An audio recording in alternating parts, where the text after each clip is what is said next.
आर्यभट्ट के साथ भारत में गणित और ज्योतिष के अध्ययन का एक नया युग शुरू हुआ था।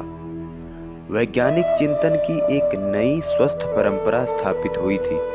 साथ ही आर्यभट्ट प्राचीन भारत के पहले वैज्ञानिक हैं जिन्होंने अपने समय जन्म 776 ईस्वी के बारे में स्पष्ट जानकारी दी है। निसंकोच कहा जा सकता है कि आर्यभट्ट प्राचीन भारत के सर्वश्रेष्ठ गणितज्ञ और ज्योतिषी थे। वे परंपराओं को तोड़ने वाले एक क्रांतिकारी विचारक भी थे।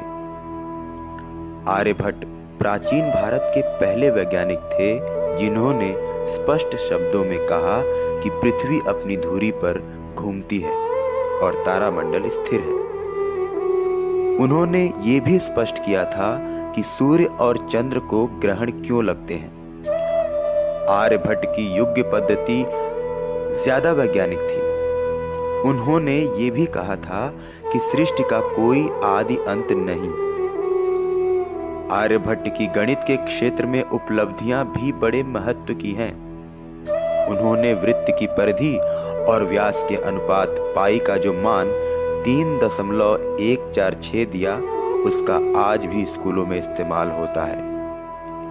आज स्कूलों में जो त्रिकोणमिति पढ़ाई जाती है वो भी आर्यभट्ट की मूल विधि पर आधारित है।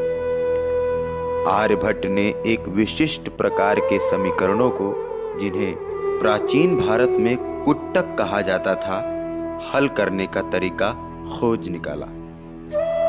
आर्यभट्ट अपने समय के न केवल भारत के बल्कि संसार के एक महान वैज्ञानिक थे।